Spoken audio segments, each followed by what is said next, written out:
જીવન શરીર ઉપાડો કરવો એ તમારા ચરણોમાં આવ્યા છે અને તમારા વચનો અમને સમજાવો, અમને શીખવો. તમે બોલો અને અમે સાંભળીએ અને અમે જે સાંભળીએ તે અમે સમજીએ, અમે જે સમજીએ અમે સ્વીકારીએ અને અમે જે સ્વીકારીએ છીએ એ અમે પાડીએ અને અમે ધન્ય બની છીએ. તમારી કૃપા અમારા બધા ઉપર જારી રાખો. પ્રભુ ઈસુ ખ્રિસ્તની મારફતે માંગીએ છીએ. આમેન. આપ સર્વ બેસી જશો.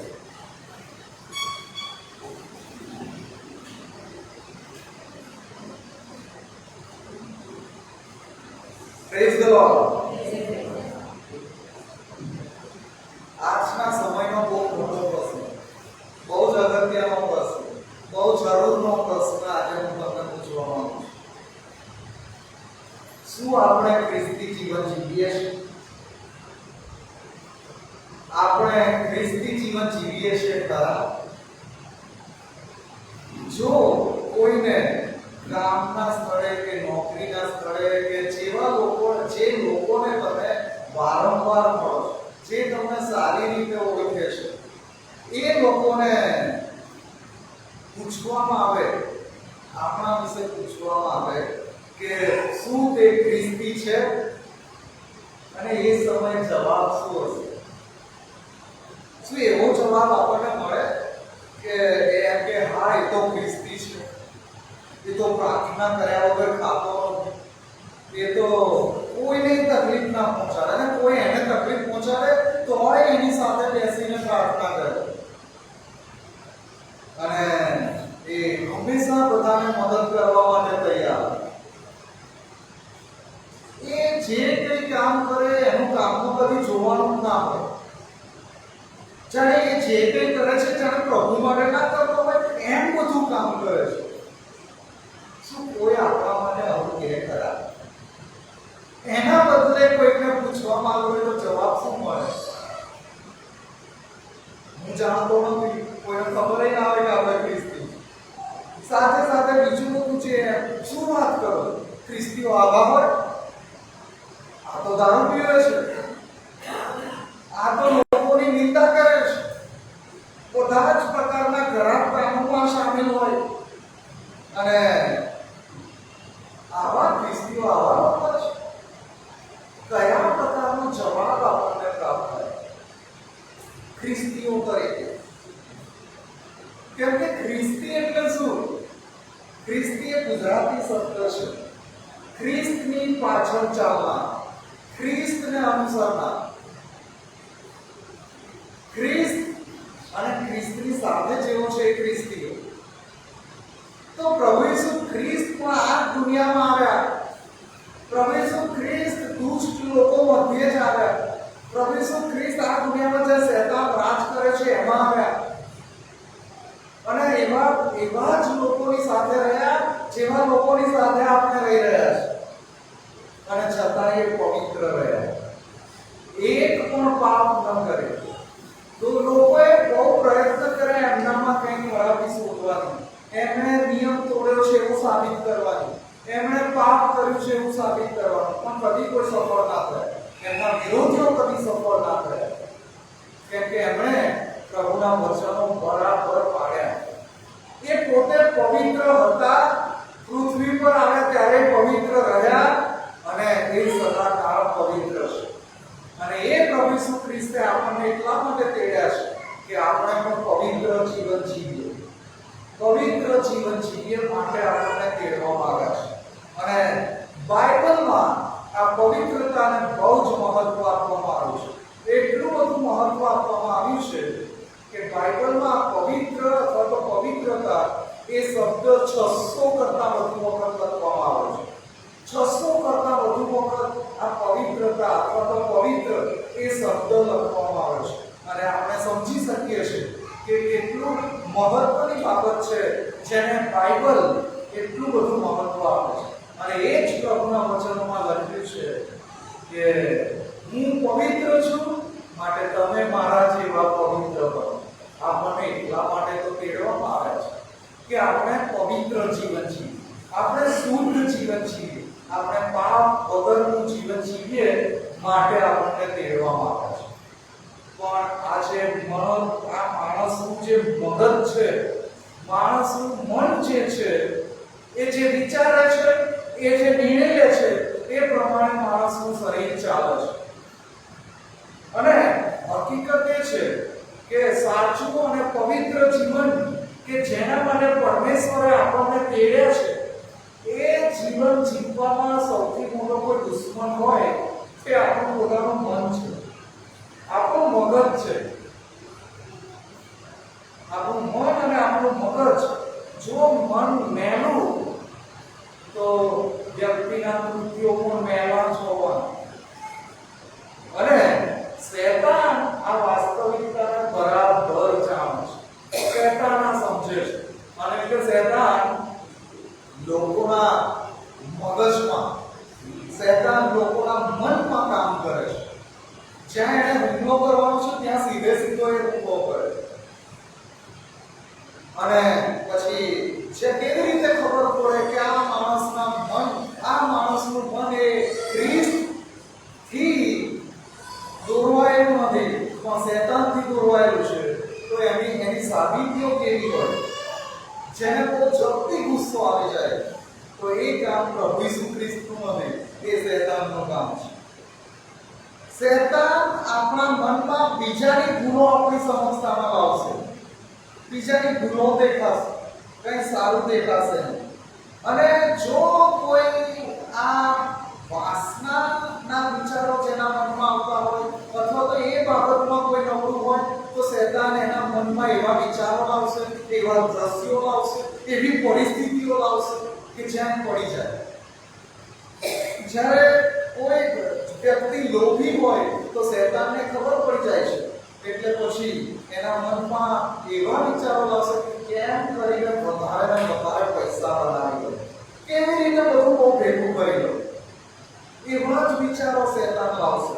અને જેને વ્યસન હોય એના માટે ખબર પડે, લોકો કે એને જાણતા હોય કે આ વ્યસન નહીં સારી વાત, કે પછી ધૂમ્રપાન હોય કે દારૂ પીવાનું હોય કે પછી ગમે તે હોય, તમામ ખાવી કે ગમે તે જાણે છે.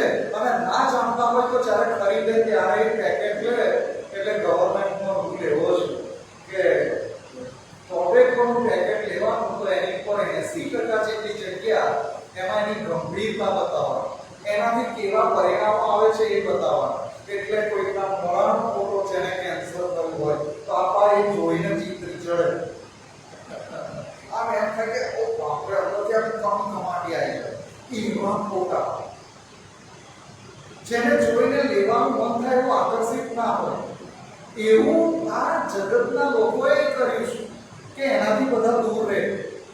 અને તોય બધા મોસે અને પેલા ગુટકાવાળા, એ ગુટકાનું પેકેટ તો એવા ગંદા ચિત્રો કોણ પોકેટમાં રાખે, બધા રાખે છે. જમવા બેઠા હોય એવું ચિત્ર સામે આવી જાય તો મોંમાં કોળિયો ના ઉતરે, પણ એ આખું પેકેટ મોં પાસે લાવીને આમ ગટા. આવું કેમ થાય છે? પેલો શેતાનમાં આવું કેટલા ખરાબ લોકોને કરી નાખ્યા છે કે જેની તીવ્ર દુર્ગંધ હોય, કોઈને એની વાસથી વોમિટ થઈ જાય, એવી બધી બાબતો ઉતારી દે. કશો વાંધો નહીં, આ શૈતાનનું કામ છે. હવે આપણને એમ પ્રશ્ન થાય કે આ જગત પર શૈતાન રાજ કરે છે, અને શૈતાન જ્યારે રાજ કરે ત્યારે બધું ખોટું જ કરાવે, બધા માણસો સાથે ખોટું કરાવે. અને આપણે એમ વિચારીએ કે આખો જમાનો ભ્રષ્ટ છે, બધા લોકો ખોટા થયા છે, બધા લોકો વ્યસન કરે છે, તો આપણે કેવી રીતે એનાથી બાકાત રહી શકીએ? આવું બહાનું કોઈ ન કરે, માટે પરમેશ્વરે પોતાના એકના એક પુત્ર પ્રભુ ઈસુ ખ્રિસ્તને આ જગતમાં મોકલ્યો. જ્યારે પ્રભુ ઈસુ ખ્રિસ્ત આ જગતમાં આવે ત્યારે પણ શૈતાન રાજ કરતો હતો, અને આજે પણ શૈતાન રાજ કરે છે. હવે શૈતાન રાજ કરે છે, પ્રભુ ઈસુ ખ્રિસ્ત આવ્યા. પ્રભુ ઈસુ ખ્રિસ્તે જ્યારે વધસ્તંભ પર પોતાની જાતનું બલિદાન આપ્યું ત્યારે એમણે શૈતાનને હરાવ્યો. હવે શૈતાન હારેલો છે. એ હારેલો શૈતાન આ માણસો ઉપર રાજ કરે છે. હારેલો શૈતાન આ પૃથ્વી પર રાજ કરે છે. કેમ રાજ કરે છે? કેમ કે આપણે એને રાજ કરવા દઈએ છીએ. એને આપણે રાજ કરવા દઈએ છીએ. ઘણા ઇતિહાસ, માનવ ઇતિહાસ ચકાસો તો માલુમ પડશે, એવા ક્રૂર શાસકો આવ્યા, એવા મહાન રાજાઓ આવ્યા, એવા શક્તિમાન, શક્તિશાળી અને બુદ્ધિશાળી એવા રાજા આવ્યા, એવા બધા તાનાશાહ આવ્યા. હિટલરનું નામ લો કે ઇદી અમીનનું નામ લો કે ઘણા બધા એવા આવ્યા અને એમનું શાસન લાંબુ ચાલ્યું. બધાને એમ લાગ્યું કદી આ શાસનનો અંત નહીં આવે, પણ એવા શાસનનો પણ અંત આવ્યો. કોઈ સદાકાળ રાજ કરી શકતું નથી, કોઈ રાજ કરી શકતું નથી. સરકારો નવી બને અને લાંબા સમય સુધી ચાલે અને પછી એનું પતન પણ થાય. આખી માનવ જાત બધાથી જાણે એ બધું જાણે છે, બધા લોકો બધું જાણે છે. ઘણા બધાને એમ થાય કે હવે આમાંથી કોઈનો કદી છુટકારો નહીં થાય, અને પછી આપણને જાણવા મળે કે હવે પરિસ્થિતિઓ બદલાવા માંડી છે, હવે પરિસ્થિતિઓ બદલાવા માંડી છે. તો પછી આ શેતાન કે જેને ઓલરેડી હરાવી દેવામાં આવ્યો છે, એને ખ્રિસ્તી લોકો કે જેમને તેડવામાં આવ્યા છે કે શેતાનને રોજે રોજ હરાવે અને એની વાતોમાં ન આવી જાય, પણ પ્રભુની વાતો સાથે લોકો આગળ વધે, પવિત્ર જીવન જીવે, શુદ્ધ જીવન જીવે અને આગળ વધે. એ શેતાન કે જે હંમેશા બધાને ખોટું જ કરાવે છે, કે એને હું મારા પર શા માટે રાજ કરવા દઉં? હું શા માટે શેતાનને મારા મન પર રાજ કરવા દઉં? મારા મગજ પર કેવી રીતે કાબુ ધરાવે? અને માટે પ્રભુના સેવકે એમ કહ્યું છે કે મારા મગજમાં, મારા દિમાગમાં બે કૂતરા હંમેશા લડ્યા કરે છે. બે કૂતરા હંમેશા લડ્યા કરે છે. એક કૂતરું સારું છે અને એક કૂતરું સારું નથી, પણ લડ્યા કરે છે, બહુ લડ્યા કરે છે. ભાઈ જેમને એ પ્રભુના સેવકે જેમને આગળ આ વાત કરી હતી, એમને પૂછ્યું કયું કૂતરું જીતે છે? બે કૂતરા લડે છે તો કયું કૂતરું જીતે છે? અને પ્રભુના સેવકે જવાબ આપ્યો, જે કૂતરાને હું ખવડાવું છું એ જીતે છે. જે કૂતરાને હું ખવડાવું છું, જે કૂતરાને હું પોષું છું એ જીતે છે. કેવી રીતે? કયું કૂતરું? કયા વિચારોને આપણે પોષીએ છીએ?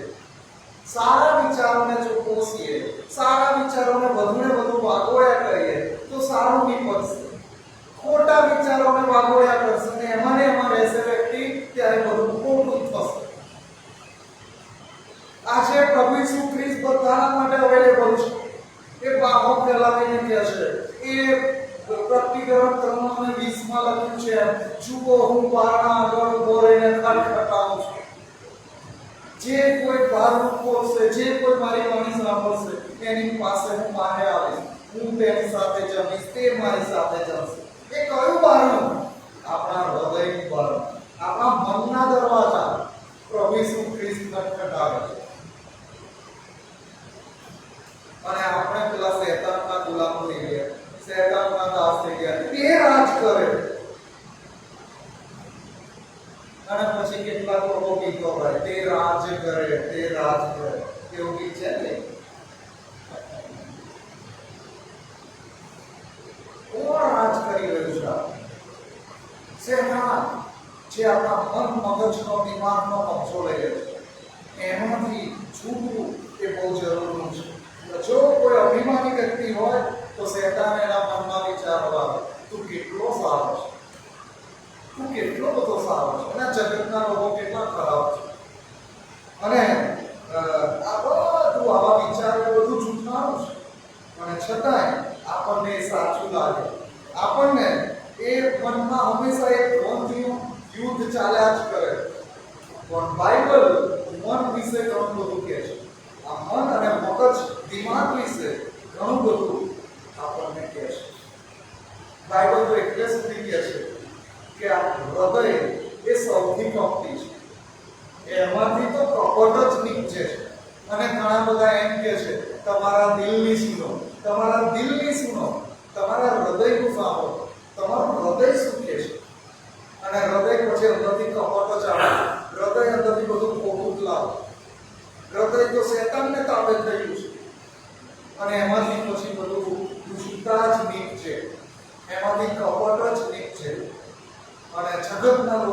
શિક્ષણ આપે છે, પણ બાઇબલ આપણને જે શિક્ષણ આપે છે એફેસિયન પત્ર 4:17-24 માં આપણે આ મનોવૃત્તિમાં આપણે મનથી નવા થઈએ માટે ન્યાયી અને પવિત્ર મન વિશે આપણને પાઉલ આ શીખવે છે.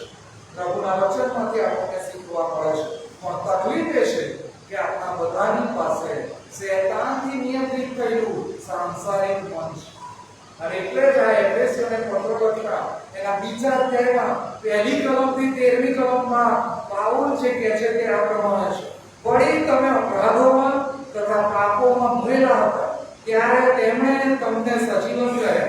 તે અપરાધોમાં તમે આ જગતના ધોરણ પ્રમાણે વાયુની સત્તાના અધિકારી એટલે જે આત્મા આજ્ઞા ભંગના દીકરાઓમાં હમણાં પ્રબળ છે તે પ્રમાણે પહેલા ચાલતા. તેઓમાં આપણા સઘળા આપણા દેહની પર વાસનાઓ પ્રમાણે પહેલા ચાલતા હતા અને દેહની તથા મનની વૃત્તિઓ પ્રમાણે કાર્ય કરતા હતા તથા પ્રથમની સ્થિતિમાં બીજાઓના જેવા કોપના છોકરા હતા. જો આપણું મન શૈતાનથી નિયંત્રિત થાય છે તો પછી એ બધા કોપના છોકરા છે. અને પ્રભુ ઈસુ ખ્રિસ્ત આ જગતમાં આવ્યા કે એમના પર આપણે વિશ્વાસ કરીએ અને આપણે પરમેશ્વરના છોકરા કરીએ.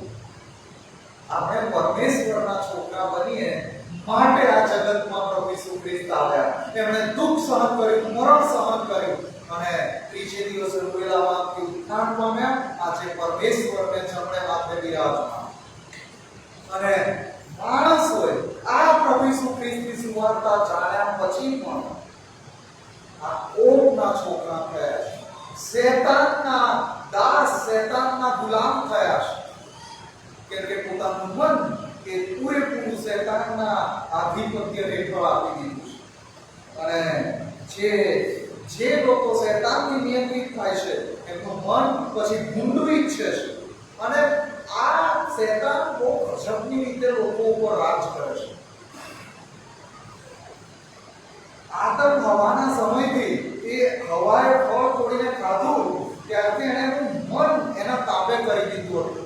અને આજે ઘણા બધા એમ કે છે તો હવાએ ફળ ખાધું, હું તો ના ખા. પણ આજે ઘણા બધા એ શૈતાન કે પ્રમાણે કરે છે.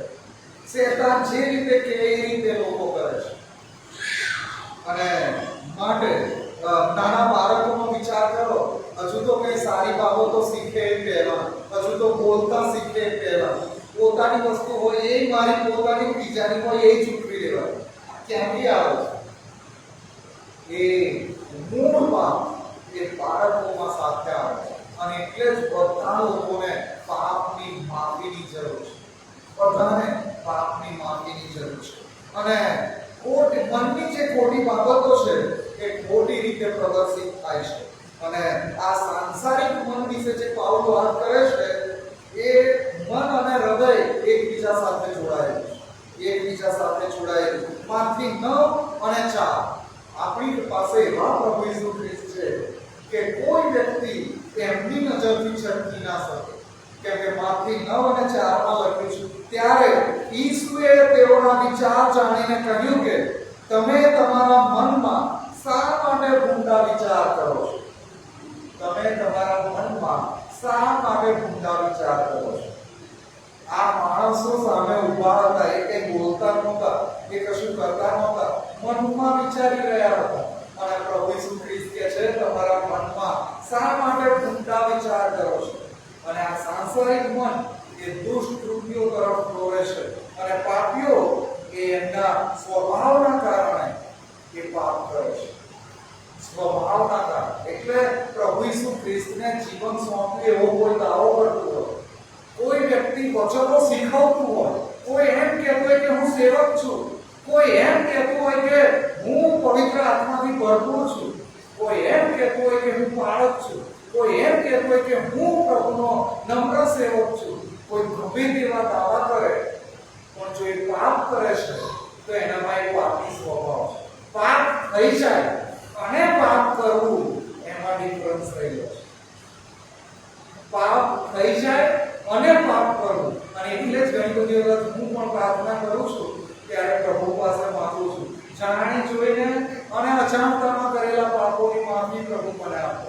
ઘણા બધા પાપ આપણે જાણી જોઈને કરીએ છીએ, ઘણા બધા, અને જે પાપ જાણી જોઈને કરવામાં આવે છે એ પાપી સ્વભાવના કારણે આવે છે, કે જે સ્વભાવ હજી જૂનો સ્વભાવ ગયો નથી, જૂનો સ્વભાવ ગયો નથી, અને એટલે જ લોકો પાછી જબરી બધી કહેવતો બહાર પડતા હોય છે. અને એક કહેવત તમે બધાએ સાંભળી હશે, વાંદરો ભરડો થાય પણ દુલાની મારવાનો ના બોલે. વાંદરો ભરડો થાય પણ દુલાની મારવાનું ના બોલે. એનો સ્વભાવ જ દુલાકૂદ કરવાની ને અહીંથી ત્યાં દુલાનીઓ મારવાની એવું કર્યા કરે. અને આજે ઘણા બધા એ શેતાનના દાસ થઈને આખો જે પાપી સ્વભાવ સાથે જીવન જીવી રહ્યા છે, અને એ પછી બાઇબલના વચનો સાથે રમતો કરતા હોય, કે આત્મિક લોકોને આ નેતાગીરી આપવાની વાતો કરતા હોય, અને પછી જાતના સ્કેન્ડલો બહાર પડે, જાતના ભ્રષ્ટાચારની વાતો બહાર પડે. આ પોતાની જાતને શું સમજતા હશે? શું સમજતા હશે આવા લોકો પોતાની જાતને? આ લોકો પરમેશ્વરની કૃપાને અવગણી રહ્યા છે. આવા લોકો કે જે શેતાન મનમાં લાવે છે અને એ પ્રમાણે વર્તવા માટે આગળ વધે છે, એવા લોકો જાણે કે પરમેશ્વરની વિરુદ્ધ બળવો પોકારે છે. કોઈ માણસ સાથે કોઈની દુશ્મનાવટ હોય તો એ માણસ જો માથા પર હોય તો, અને કેપેબલ હોય, થોડું આમ એનું ચાલતું હોય, એવો હોય તો ખબર પડે છે, ચીપવાનું હાલત ખરાબ કરી. તો પરમેશ્વર તો એનો તો શેતાન પર પણ અધિકાર છે ને આખી દુનિયા પર અધિકાર. એની સામે દુશ્મનાવટ મોરશો તો ક્યાં જઈને ઠેકાણું પડશે? ક્યાં જઈને ઠેકાણું પડશે? અને આપણે એવા પરમેશ્વર કે જેમણે આપણને પૃથ્વી પરનું જીવન આપ્યું, જેમણે એમના પોતાના એકના એક પુત્ર આપી દીધા, અને એમની સાથે જાણે કે આપણે દુશ્મન હોય એ પ્રમાણે વર્તીએ. કેમ કે આપણને એટલા માટે તેડ્યા છે કે આપણે પવિત્ર જીવન જીવીએ, આપણામાં કોઈ પાપ ન હોય, આપણામાં કોઈ પણ પ્રકારની દુષ્ટતા ન હોય, આપણે સાચું ખ્રિસ્તી જીવન જીવીએ, કે જે રીતે પ્રભુ ઈસુ ખ્રિસ્ત જીવે, એક પણ પાપ કર્યા હોય એવું જીવન જીવીએ. માટે આપણને તેડવામાં આવે છે. તો આ સાંસારિક મન વિશે વાત લખી છે, અને એ તો આ સાંસારિક મન એ તો આપણને મૃત્યુ તરફ લઈ જાય છે. રોમનોને પત્ર 8મો અધ્યાય 6થી અને 7મી કલમમાં લખ્યું છે. રોમનોને પત્ર 8મો અધ્યાય 6થી અને 7મી કલમ. દૈહિક મન તે મરણ છે, પણ આત્મિક મન તે જીવન તથા શાંતિ છે. કારણ કે દૈહિક મન તે દેવ પર વેર છે, કેમ કે તે દેવના નિયમને અધીન નથી અને થઈ શકતું પણ નથી. જેની પાસે આ દૈહિક મન એટલે કે સાંસારિક મન છે, એમને પરમેશ્વર સાથે વેર છે. અને જેને પરમેશ્વર સાથે વેર હોય એનું ક્યાં ઠેકાણું પડે? એ સીધા નરકમાં જનાર. એની પર પરમેશ્વરનો કોપ સળગી ઉઠશે. અને અત્યારે આપણને એમ થાય કે આ બધા ભ્રષ્ટાચાર કરનારા, ખોટું કરનારા, જે બાઇબલના વચનો નથી પાળતા, એવા લોકો ફૂલે ફાવે છે, એવા લોકો સફળ થાય છે. અને આપણે વચનો પાળવાનો પ્રયત્ન કરીએ તો આપણી પર બધું જાતનું આવી પડે છે, અને આપણને અંદરથી એમ થાય કે આવું કેમ? એનો જવાબ આ છે કે આજે શેતાન રાજ કરી રહ્યો છે. આજે શેતાન રાજ કરી રહ્યો છે, અને સામે પક્ષે વાસ્તવિકતા એ પણ છે કે ઈસુ ખ્રિસ્ત પણ રાજ કરવા માંગે છે આપણા હૃદયોમાં. અને એક વખત ઈસુ ખ્રિસ્ત આપણા હૃદયમાં રાજ કરશે ને તો શેતાનની મજાલ નથી કે આપણી પાસે પણ આવે. યાકૂબનો પત્ર 2 અધ્યાય 19મી કલમમાં લખ્યું છે કે યાકૂબ પ્રભુ ઈસુ ખ્રિસ્તના ભાઈ યાકૂબ એમ કહે છે, તમે વિશ્વાસ કરો છો, ઈસુ ખ્રિસ્ત પર વિશ્વાસ કરો છો, એમાં શું મોટી તારણા? એવું લખ્યું નથી, પણ કહેવાનો મતલબ આ છે કે તમે ઈસુ પર વિશ્વાસ કર્યો કે એમાં શું ગાળ પાડી? ભૂતોય વિશ્વાસ કરે છે, ભૂતો પણ ઈસુ ખ્રિસ્ત પર વિશ્વાસ કરે છે. અને પછી ત્યાં યાકૂબ અટકી જતા નથી, આગળ શું કહે છે? અને થર કાંપે છે. કોણ કાંપે છે? પ્રભુ ઈસુ ખ્રિસ્તના નામથી થર કોણ કાંપે છે? શેતાન, ભૂતો. આનો અર્થ શું થયો ખબર છે? પ્રભુ ઈસુ ખ્રિસ્તના નામથી ભૂતો કાપે છે, પણ આ માણસ, આ પામર મનુષ્ય એ ભૂતો કરતા ઢૂંઢો થયો. કે પેલા ભૂતનામાં પરમેશ્વરનો ડર છે, પણ માણસોમાં ડર રહ્યો નથી.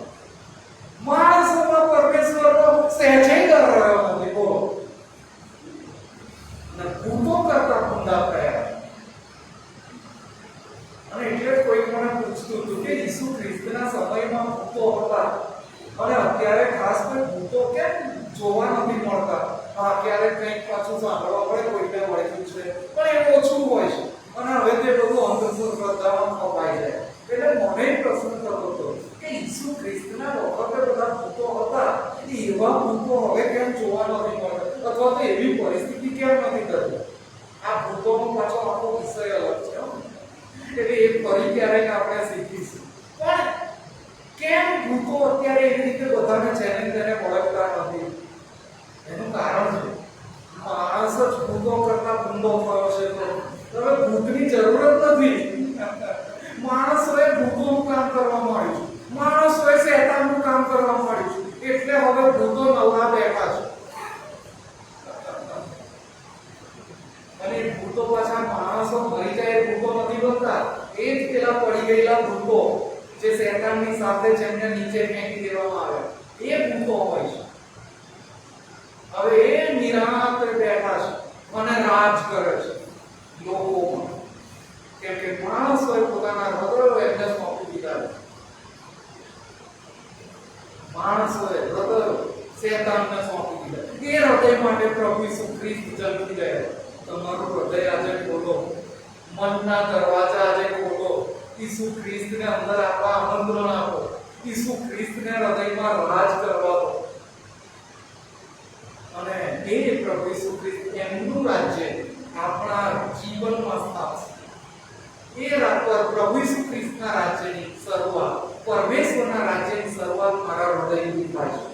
દરેક વ્યક્તિના હૃદયથી થાય છે. પરમેશ્વરનું રાજ્ય હૃદયમાં એની શરૂઆત થશે, પછી આપણા જીવનમાં એની શરૂઆત થશે, આપણા કુટુંબમાં એની શરૂઆત થશે. અને એનો પ્રકાશ, એનો મહિમા, એનું રેડિયન્સ એવું ગજબનું છે કે ઘણા બધાને એની અસરો દેખાશે.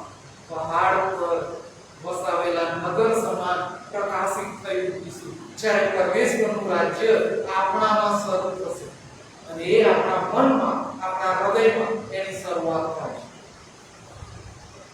અને માટે એનું નિરાકરણ છે. કેવી રીતે આ થશે? કેવી રીતે આ બધું થશે? તો રોમનોને પત્ર 12મો અધ્યાય પહેલી ને બીજી કલમ અહીંયા જે કહેવામાં આવ્યું છે કે આપણી મનોવૃત્તિમાં, આપણા મનથી આપણે નવા થઈએ. અને પહેલી અને બીજી કલમ લખ્યું છે, તેથી ભાઈઓ હું તમને વિનંતી કરીને કહું છું કે દેવની દયાની ખાતર તમે તમારા શરીરોનું જીવતું, પવિત્ર તથા દેવને પસંદ પડે તેવું અર્પણ કરો. એ તમારી બુદ્ધિપૂર્વકની સેવા છે. આ જગતનું રૂપ તમે ન ધરો, પણ તમારા મનથી નવીનતાને યોગે તમે પૂર્ણ રીતે રૂપાંતર પામો, જેથી દેવની સારી તથા માન્ય તથા સંપૂર્ણ ઈચ્છા શી છે તે તમે પારખી શકો. અહીંયા બહુ સ્પષ્ટ રીતે કહ્યું છે કે દેવને પસંદ પડે એવું અર્પણ કરો. ઘણા બધા એવું માને છે કે હું કેટલાક હજારો રૂપિયા આપી દઈશ તો પરમેશ્વરને પસંદ પડી જશે. કેટલાકને એવું લાગે કે સોનું રૂપું લાવીશ તો એ અર્પણ પરમેશ્વરને પસંદ પડી જશે. જરૂરિયાતની વસ્તુ લાવીશ ને એ અર્પણ પ્રભુને પસંદ પડી જશે. પણ અર્પણ શું છે? પ્રભુના વચન પ્રમાણે અર્પણ શું છે? દેવને પસંદ પડે એવું અર્પણ શું છે?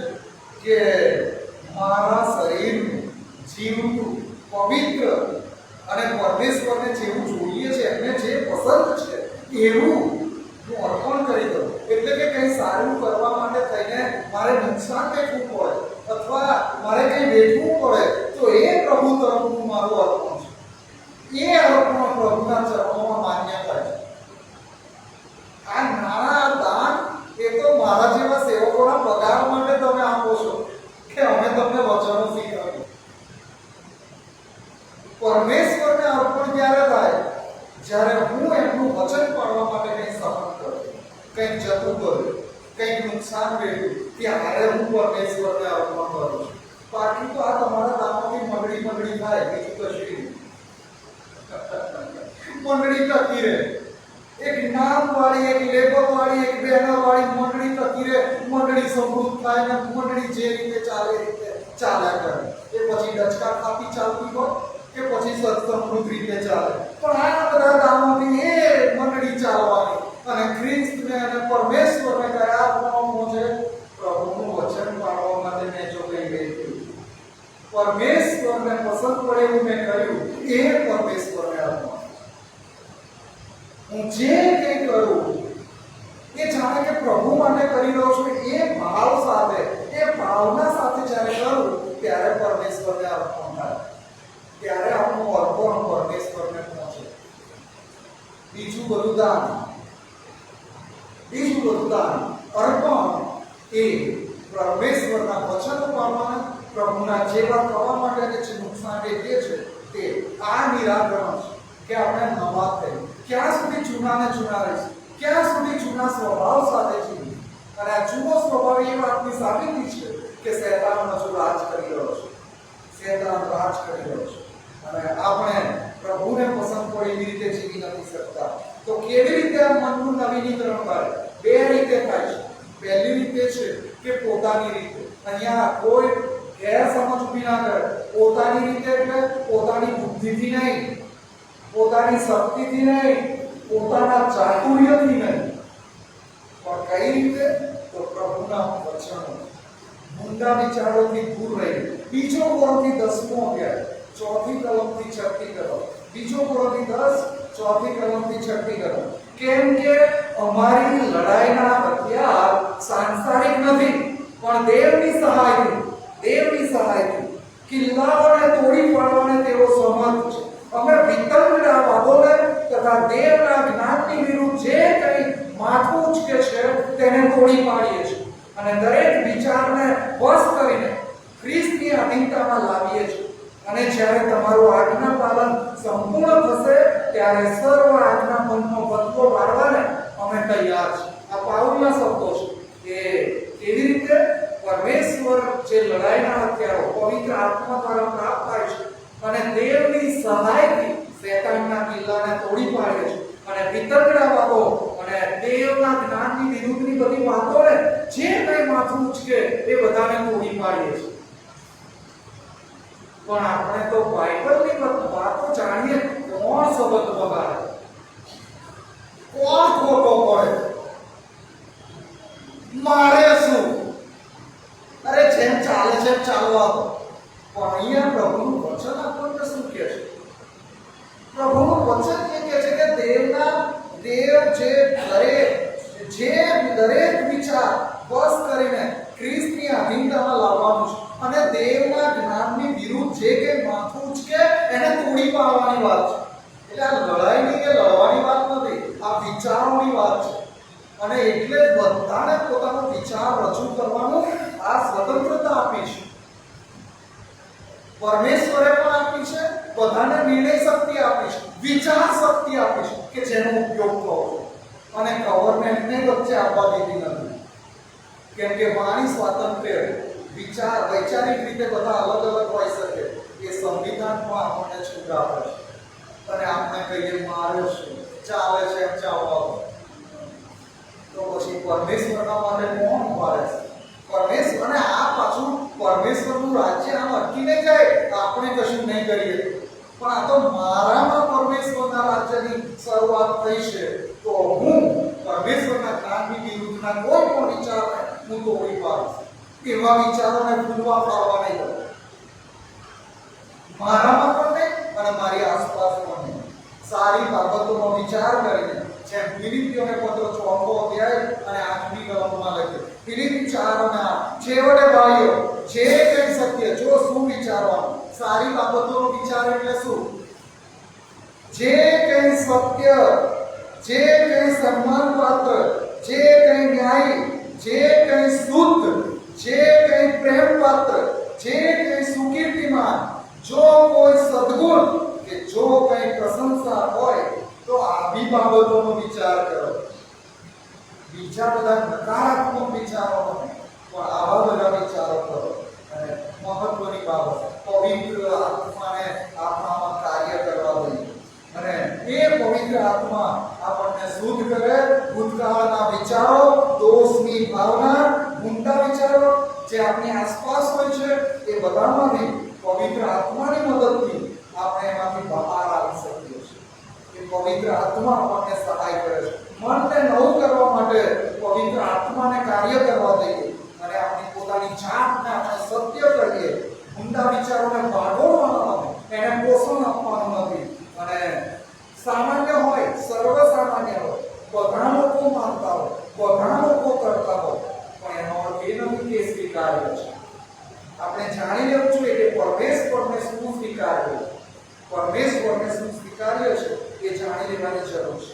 અને ઘણા બધા લોકો શું કરે ખબર છે, ઊંડું કરવા માંગતા હોય પણ સારું સારું બોલી અને મીઠી ચૂડી ચલાવો, ઓઠો પર હોય પ્રેઝ ધ લોર્ડ, હાલેલુયા, અને હૃદયમાં તો સુનું સુઈ ચાલતો હોય, હૃદયમાં તો સુનું સુઈ મનમાં ચાલતું હોય. અને આ બધામાંથી બહાર નીકળવાનો શ્રેષ્ઠ માર્ગ એ પ્રાર્થના છે. પ્રાર્થના કરવાનું છે. અને આપણે બધા માણસોની એક એવી તાસીર રહેલી છે, જ્યાંથી આપણને મદદ મળે ત્યાં આપણે વારંવાર મદદ માંગવા જઈએ. જ્યાંથી મદદ મળતી ત્યાં વારંવાર જઈએ. જ્યાંથી મદદ ના મળતી ત્યાં જઈએ તો આપણને વારંવાર મદદ કોણ કરે છે? પરમેશ્વર, પ્રભુ ઈસુ ખ્રિસ્ત. એમની પાસે વારંવાર જવાનું, એમની પાસે માંગવાનું છે. અને એ આપણા મનને નવું કરશે, એ આપણને પવિત્ર આત્મા આપશે. અને માટે આથી લખેલી સુવાર્તા 7માં તેનું પેલું લખ્યું છે, માંગો તો તમને મળશે, શોધો તો તમને જળશે, ભોગો તો તમારે સારું ગણવામાં. અને આવા દાવા પછી પ્રાર્થનામાં લોકો કરે, પણ ત્યાં બહુ સ્પષ્ટ રીતે લખ્યું છે, તો શું તમે પવિત્ર આત્મા માંગશો તો? અને પેલી જે ઈસુ ખ્રિસ્તનું શિક્ષણ કે પોતાના દીકરાને કોઈ હિન્દુ માંગે તો વીંછી આપશે, માછલી માંગે તો સાપ આપશે, તો પૃથ્વી પરના બાપ એ ભૂંડા હોવા છતાં પોતાના બાળકોને સારું આપી જાણે છે. પછી ત્યાં શું લખ્યું છે? તો આકાશમાંનો બાપ શું તમને પવિત્ર આત્મા નહીં આપે? શું તમને પવિત્ર આત્મા નહીં આપે?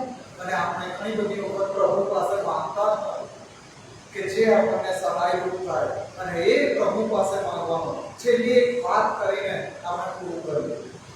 ઉત્તર યુરોપ અને એશિયાના કેટલાક દેશોમાં, ઠંડા પ્રદેશોમાં એક પ્રાણી જોવા મળે છે. એ સસલા જેવું હોય, સસલાથી થોડું મોટું હોય. એનું નામ છે અર્મિટ.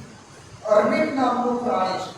અને શિયાળો આવે એટલે એના પર ફર થાય, એટલે એના રૂંવાટી, બહાર જે રૂંવાટી એકદમ સફેદ, એમાં સહેજ કોઈ ડાઘ સરખો ના હોય, એકદમ સફેદ થઈ જાય. અને પછી આ જે અર્મિટ નામના જે આ પ્રાણીઓ જે છે એમની જે શુદ્ધતા છે, એમની જે સફેદી છે, એ સાચવવા માટે કંઈ પણ કરી દે. કે ક્યાંય જો કીચડ હોય કે ક્યાંય એવી શક્યતા લાગતી હોય કે એમની સફેદી પર ડાઘ લાગશે તો ત્યાંય જાય જ નહીં, એન્ટર જ ના થાય. અને આ વાત ત્યાંના શિકારીઓ સારી રીતે જાણે. આ શિકારીઓ જાણે કે અર્મિટનો શિકાર કરવો હશે તો આપણે કેટલીક ટ્રીક અજમાવવી પડશે. એટલે શિકારીઓ એ અર્મિટના રહેઠાણો શોધી કાઢે, અને એમનું રહેઠાણ પહાડોની બખોર ગુફા જેવું હોય, અમારે પહાડોની ખાસ પહાડોની બખોરમાં રહે. એટલે આ લોકો શોધી કાઢે કે અર્મિટ ક્યાં રહે છે. અને પછી ત્યાં બખોરની આસપાસ એમના એન્ટ્રન્સમાં કીચડ લગાવી, અને પછી આ અર્મિટ જ્યાં હોય એની પાછળ શિકારી કૂતરા, પાળેલા કૂતરાને છોડી દે. કૂતરા પાછળ હોય એટલે અર્મિટ જીવ બચાવવા માટે, જો કે કૂતરા કરતા ફાસ્ટ જ હોય અને પોતાની ગુફા સુધી પહોંચી જાય. પણ જ્યારે પોતાની ગુફા પાસે જાય, અંદર જવા જાય, તો એ જુએ કે મારી ગુફામાં તો બધો કચરો છે, અહીં તો કીચડ છે, અને હું અહીં એન્ટર થઈશ તો મારી સફેદીમાં દાગ લાગશે, મારી રૂંવાટીમાં કીચડ લાગી જશે. એ પોતાનો જીવ આપી દેવા તૈયાર, પણ જીવ બચાવવા એ કચરામાં, એ ગુફામાં એ એન્ટર નહીં. અને ત્યાં એ કૂતરાના હાથે સફાઈ થશે, કૂતરો ત્યાં એને મારી નાખશે, શિકારીઓ ત્યાં આવીને એને લઈ જશે. પોતાનો જીવ આપી દેવા તૈયાર, પણ એક દાગ ન લાગવો જોઈએ. અને આજે ટીવી પર જાહેરાત આવે છે, દાગ છે. લોકોની માનસિકતા કેટલી હવે ભ્રષ્ટ થઈ ગઈ છે. बदनाम हुए तो क्या हुआ, नाम तो हुआ। કેટલા લોકો આજે કેવા નામ લોકોના થઈ ગયા છે। આ એક પ્રાણી આપણને એક શીખ આપે છે કે હું મરવાનું પસંદ કરીશ પણ મારા પર એક દાગ ન લાગવો છે। આવી પવિત્રતા પરમેશ્વર આપણી પાસે માંગે છે। અને એ પવિત્રતા જ્યારે મનમાં, જ્યારે મારા મગજ પર, જ્યારે મારા દિમાગમાં પ્રભુ ઈસુ ખ્રિસ્ત છવાયેલા હશે, જ્યારે એ ખ્રિસ્ત મારામાં રાજ કરતા હશે, ત્યારે આવી પવિત્રતા આવશે। અને એવા પવિત્ર આપણે કહીએ, સાચા ખ્રિસ્તીઓ કહીએ, એવી મારી પરમેશ્વરને પ્રાર્થના છે। આમીન।